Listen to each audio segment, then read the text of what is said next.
Estudios sociales para séptimo grado. Continuamos con la unidad 3, semana 3.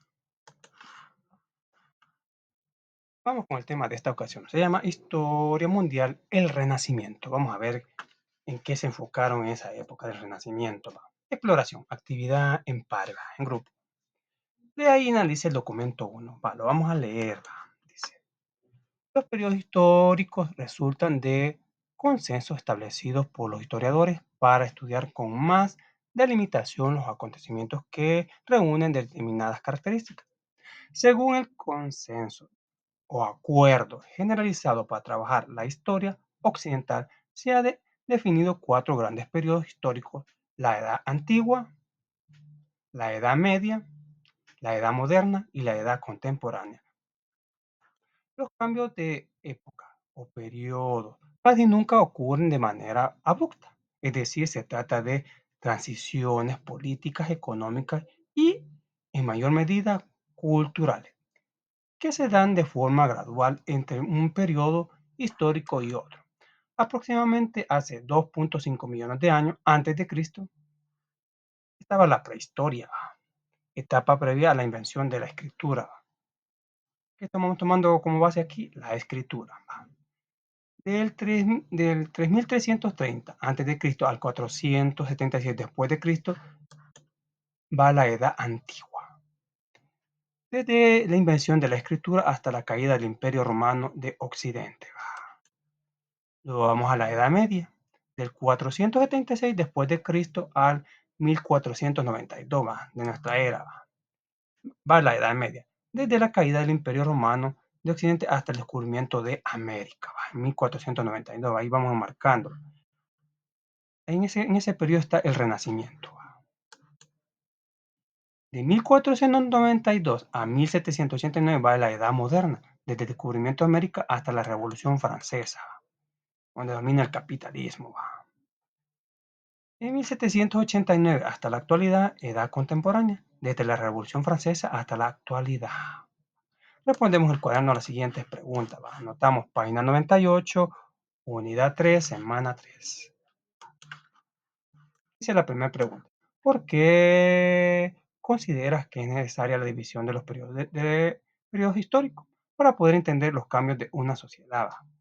¿Es útil para el estudio de la historia? Sí, es útil, pues los historiadores dividen los acontecimientos históricos estableciendo cortes en el tiempo que facilitan su estudio.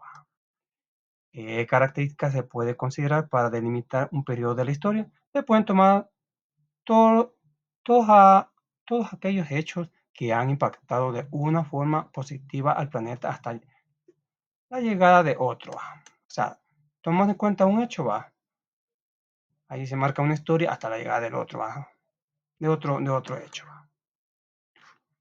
Continuamos. Siguiente pregunta: ¿en qué piensas cuando se habla del Renacimiento? El fin del modo de producción feudal, debilitamiento del poder eclesiástico, el humanismo que reemplazó la fe por la razón y puso al ser humano por encima del universo en lugar de Dios. El pensamiento se antepuso a la razón con el objetivo de alcanzar nuevos conocimientos. Situado a fines del siglo XV en Florencia, Italia, el Renacimiento fue un movimiento artístico y filosófico que sirvió como transición entre la Edad Media y la Edad Moderna. Veamos lo siguiente, nos dice: profundización. Vamos a hablar siempre sobre el Renacimiento, ahí nos vamos a enfocar en esta clase. El Renacimiento fue un movimiento artístico e intelectual que destacó, aunque abarcó desde el siglo XIV hasta el XV. Tuvo su origen en la ciudad de Florencia, en el territorio actualmente que conforma Italia, y que de forma gradual se fue expandiendo por el resto de Europa. Esta etapa se considera como la transición entre la Edad Media y la Edad Moderna. El término Renacimiento significa que se buscó renacer, o sea,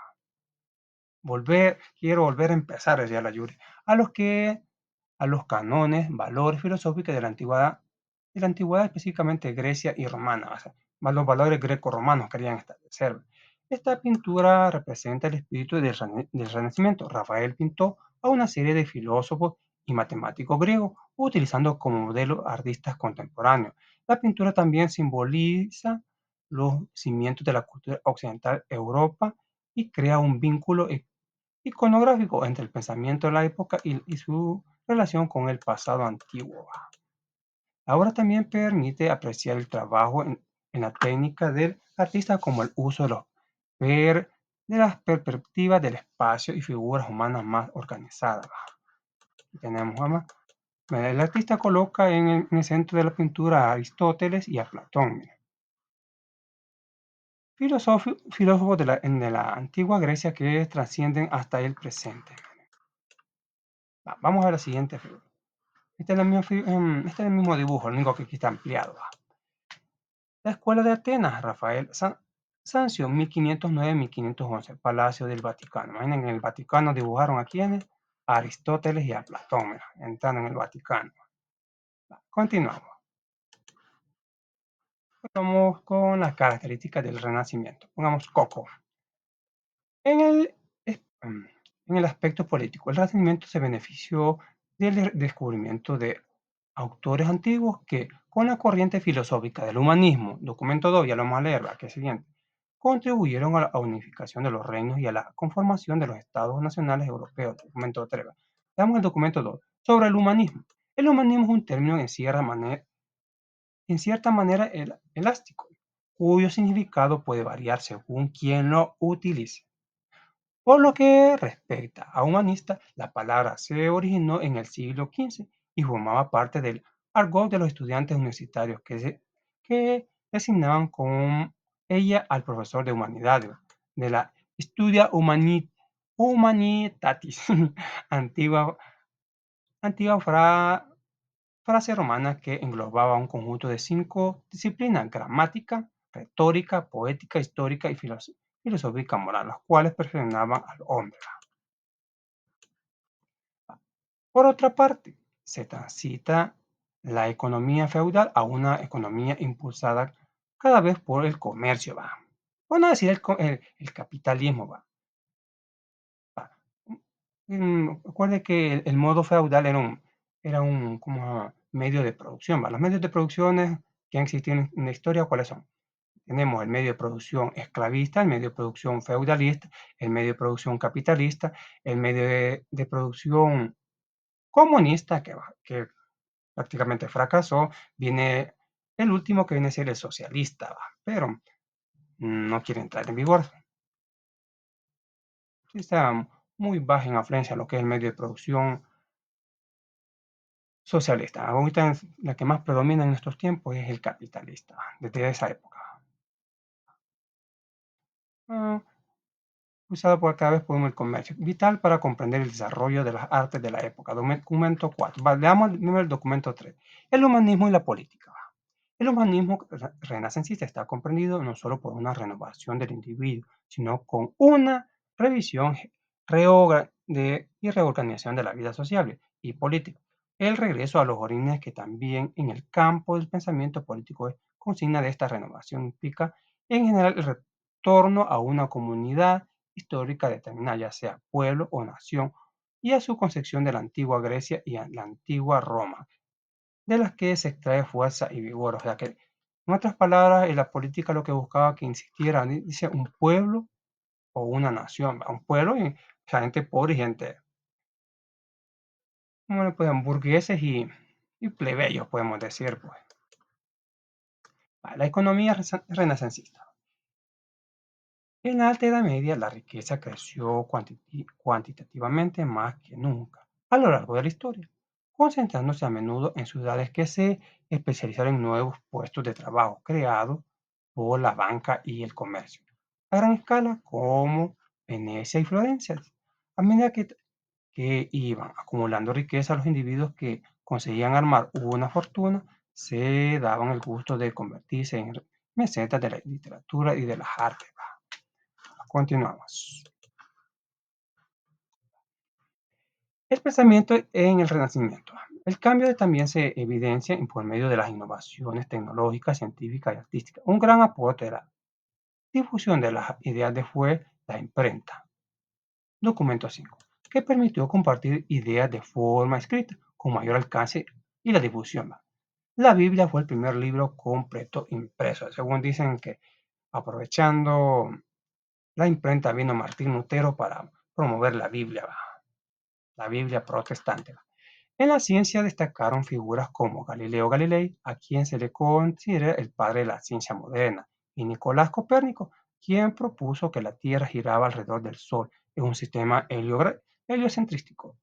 En el arte destacaron figuras como Leonardo da Vinci, Rafael Sanzio, Sandro Botticelli, entre otros. En este aspecto hubo una innovación importante que fue el descubrimiento de la perspectiva lineal, imprenta y la difusión de las ideas. Hubo un aspecto en el que desarrolló la tecnología interme- intermedia, tuvo repercusiones directas e incluso explosivas dentro de la proliferación cultural. En realidad, fue el hecho cultural más significativo de toda la época. Se trata de la invención de la imprenta seguida de su rapidísima expansión. Otro aspecto importante que se desarrolló dentro del Renacimiento es el antropocentrismo, el cual coloca al hombre en el centro del mundo. O sea, prácticamente hicieron que el hombre reemplazara a Dios.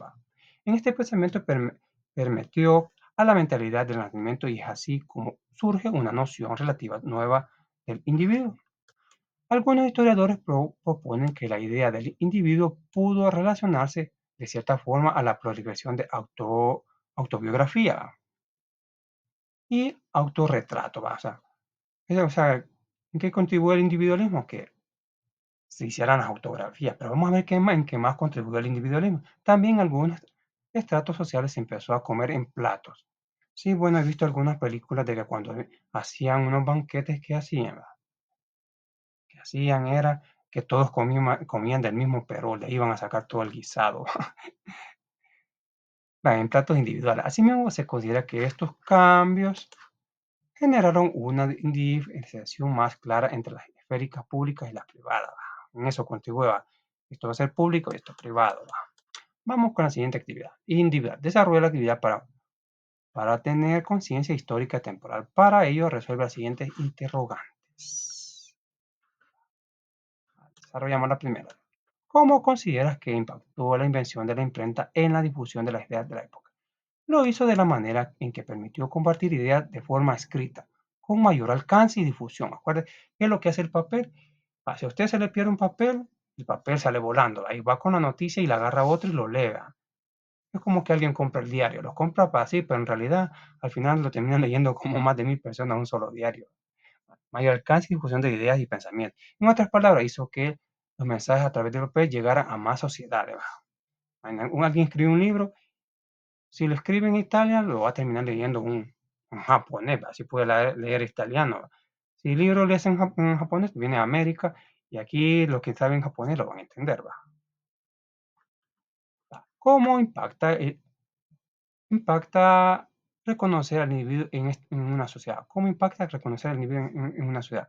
De cierta forma, a la prohibición de autografía y autorretratos, también en algunos retratos sociales se empezó a comer en platos individuales. O sea que el individuo impactó que se fomentaron las autobiografías, los autorretratos, también el culto al yo, podemos decir también agregar, que yo, y algunos, y que la gente comiera así en platos, me imagino que a ver cómo comían, imagino que en la mano, o como les dije, se hacía un gran perol y todos iban a comer ahí, así como, disculpe la comparación, así como comen los animales, cuando cazan un venado, las hienas todas comen de un solo, así, más o menos así la idea, pero no, disculpen la comparación, pero así se me ocurre explicarlo, que todos comen al mismo tiempo.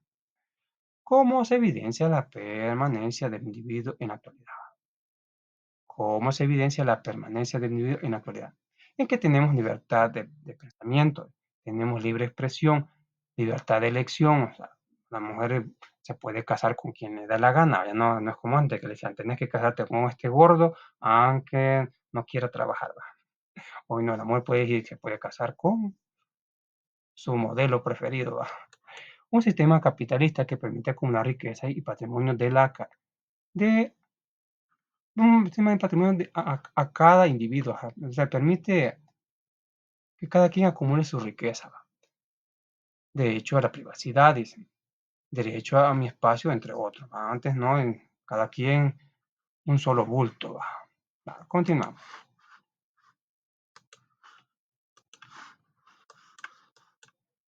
El papel de la mujer durante el Renacimiento.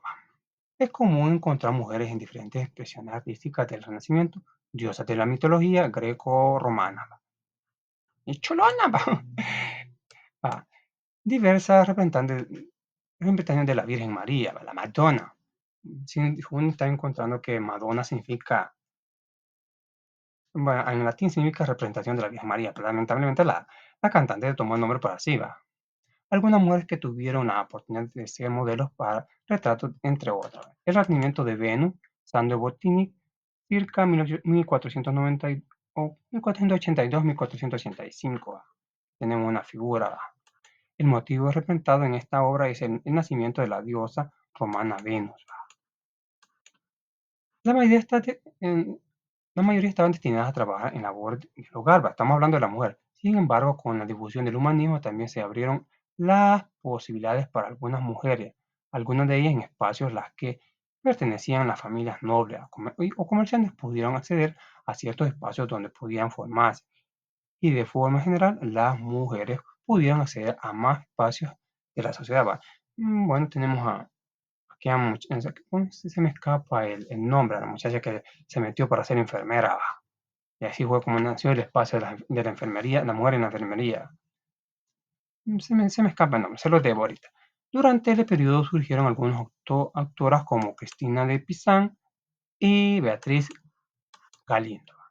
Cristina de Pizan escribió: si la costumbre, pues estamos leyendo el documento 7, si a la costumbre fuera mandar a las niñas a la escuela y enseñarles las ciencias con métodos como se hace con los niños, aprenderían y entenderían las dificultades y sutilezas de todas las artes y ciencias también como ellas. O sea, como queriendo decir que si a las niñas se las manda a hacer lo mismo que los niños, ellas van a aprender.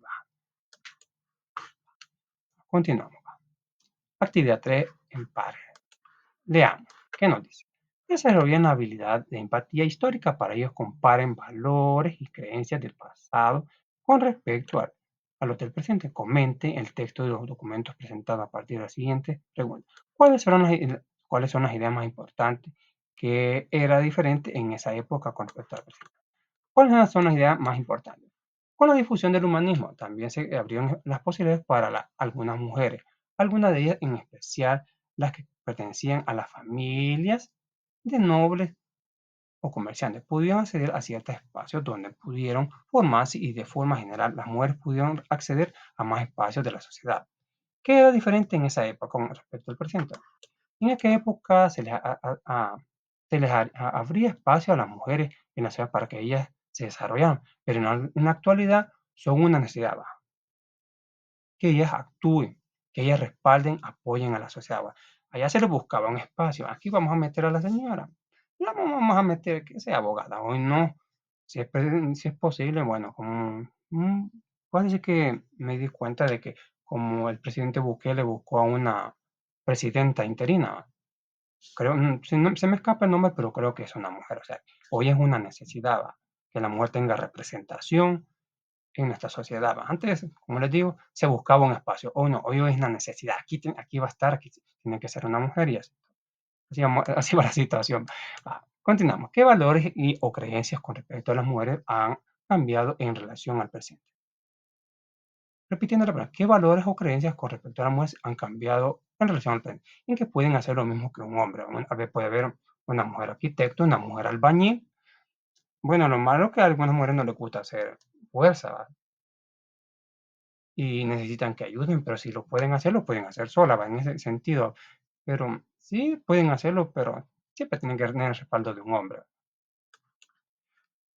Pueden elegir con quién casarse, ¿va? Obvio, no, la mujer no está sujeta tienes que casarte con este. O a menos que la mujer vea su conveniencia. No lo quiere, pero ve su conveniencia. Este le puedo sacar 4.000 dólares. Pueden hacer con su vida como les plazca. La mujer puede elegir muchas cosas. No las vamos a enumerar porque no terminaríamos este día. Pueden ejercer poder político. Ya podemos ver ministras, podemos ver diputadas, alcaldesas, podemos ver arquitectos, entre todos. Algunas religiones permiten que éstas ejerzan la predicación en sus templos, ¿va? Por lo menos en algunas iglesias protestantes, les vamos a llamar así, no las vamos a enumerar, sí se puede ver mujeres predicando, ¿va? Mientras que en la iglesia tradicional hay aún no hay mujeres sacerdotisas, ¿va? No hay sumas pontífices, ¿va? Aunque en teoría dicen que sí, algunos dicen que sí, algún día va a haber alguna mujer pontífice. Continuamos. Ahora vamos con la consolidación. Actividad 4 en par. A partir de los rasgos que caracterizan el Renacimiento, conversen las siguientes preguntas, luego elaboren un resumen de respuestas en el cuaderno. O sea, ¿qué quieren decir aquí? Pues nosotros vamos a leer todo lo que hemos estudiado, lo vamos a leer y vamos a sacar conclusiones y vamos a sacar un resumen de lo que todo hayamos escrito. ¿A qué podríamos llegar? Vamos, un ejemplo. Aquí estos son ejemplos. Pregunta 1. Dice, ¿qué significa el humanismo en el contexto del Renacimiento? Es un movimiento intelectual en el que se produce un nuevo interés por el mundo clásico y los estudios que se centran menos en la religión y más en lo que es el ser humano. Y realiza la razón humana sobre la fe y se interesó por el concepto del hombre como centro del universo, en oposición a las ideas tradicionales y las creencias de la religión. ¿Cuáles fueron las características políticas y económicas del Renacimiento?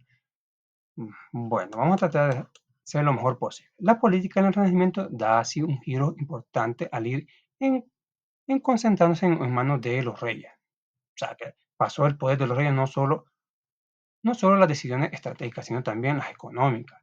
Los señores feudales que impartían la justicia a su antojo en sus territorios imponían tributos y normas crueles van paulatinamente perdiendo su influencia. O sea, que quien manda es el rey, ya los señores feudales para abajo. Ya, como les dije, en este sistema político el modo de producción feudal fue para abajo. Aquí va el capitalismo, el modo de producción capitalista. La economía seguía siendo la agricultura, cobraba un gran impulso, la industria textil, la minería y sobre todo las actividades comerciales, gracias al auge de las autoridades mediterráneas. En este movimiento se le impartía al individuo acumular riqueza agarrando fuerza el modo de producción capitalista. ¿Cuáles fueron las características sociales y culturales del Renacimiento? En lo social, se caracterizó como mantener un estatus social de los cuales eran el rey, el alto clero, el clero medio, el bajo clero, alta nobleza, media nobleza, baja nobleza, los burgueses o ricos, los niveles modestos y pobres.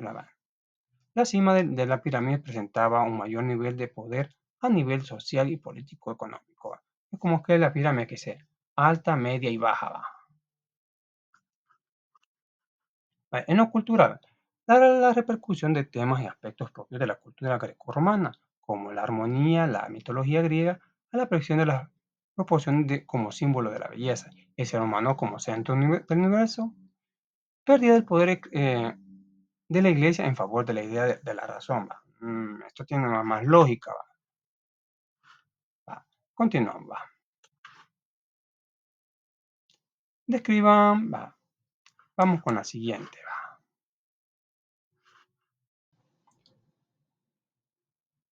Continuamos. Vamos con la actividad 5. Observen el documento 8 y luego respondan. Vamos a ver esta figura. Tenemos, dice Madonna y el niño. Madonna es una representación de la Virgen María, que una cantante llama así ya es otra cosa. Madonna y el niño. Berlingiero, de 1230. Y la siguiente tenemos a la pequeña Madonna de Cooper, Rafael, 1505. Escriban lo que hacen. En el primer cuadro se nota a una mujer culta y religiosa, sosteniendo un niño divino, que tiene una aureola. En el segundo cuadro se nota una mujer liberada, mostrando una pequeña cantidad de su cuerpo. Veamos si miren, está enseñando el pecho. Está teniendo un bebé común y corriente mostrando su cuerpo. Vean la diferencia de los ambos. Aquí había un poquito más de pudor, aquí ya no, más liberación. Vamos siguiente. A partir de los años en que fueron creadas, ¿qué elementos tienen en común los periodos en que fueron hechos las pinturas? ¿Qué elementos tienen en común la pintura? Veamos las preguntas de un solo. Son 5 preguntas. ¿Qué elementos tienen en común los periodos en que fueron hechas las pinturas? Y mostrar la pasión al cristianismo, ¿va? Aún todavía tenía auge, ¿va? ¿Qué elementos tienen en común las pinturas en que se muestra a una madre cargando a su hijo, sea como sea, ¿va? Aquí el niño es divino, aquí un niño común, corriente. ¿Qué elemento las diferencian? En la forma de mostrar a la mujer y al bebé, pues en la primera muestra a una mujer culta sosteniendo a un ser divino, mientras que la segunda muestra a una mujer de la época mostrando un bebé común y corriente. ¡Cholón! ¿Qué elementos eran diferentes en los contextos en que fueron hechas las pinturas? En que el poderío religioso había disminuido gradualmente. ¿Va? Es el elemento que muestra. En uno estaba bien fuerte, en el otro ha disminuido. ¿Va? ¿A qué se deben las diferencias? En que el humanismo mostraba otro universo para ver la realidad del mundo, poniendo encima de las enseñanzas cristianas tradicionales. Continuamos. Vamos con las últimas tres preguntas. ¿Qué características del documento 8 consideras que son del Renacimiento? Mostrar más detalles de la mujer, exhibirla con más elegancia sus encantos. También en su época, donde el desnudo en pintura es frecuente para mostrar la realidad humana. ¿Qué cambios sociales, económicos, políticos se ven reflejados en la pintura? Cambios sociales, la apariencia de la mujer y la baja forma de ver lo religioso. Cambio económico, se muestra una mujer en los altos rangos de la nobleza.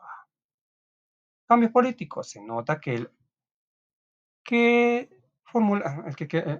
formula las leyes son los reyes, no los eclesiásticos. O sea que no estamos aquí, que es un mundo religioso. Aquí no, aquí ya los reyes dominan, así va a ser esto y así, así van a vestir, ya no, no como lo imponían antes, así. La última pregunta, ¿considera que las fuentes iconográficas pueden enriquecer el aprendizaje sobre la historia? Argumentamos, sí. Sí, en una se muestra la gran influencia que tuvo el cristianismo católico, que tuvo en Europa. Pero en la siguiente se ve una pérdida de las creencias que ella propone. ¿Va? O sea, aquí vemos como el dominio religioso, aquí en esta, perdón, en esto, aquí ya no va. Aquí casi prácticamente la forma de ver al Señor Jesucristo es como otra persona más que existe en el mundo. La mujer no tenía pudor, por lo menos aquí podemos decir que una fidelidad a la virginidad aquí, no. Aquí una libertad de la mujer, va. Pero en ambos casos sí están haciendo énfasis a una figura religiosa. Bueno, eso ha sido todo. ¿Va? Muchas gracias por la atención. Nos vemos hasta la próxima. Muchas bendiciones. Si les gustó, por favor, regálenos un like como apoyo a este su canal.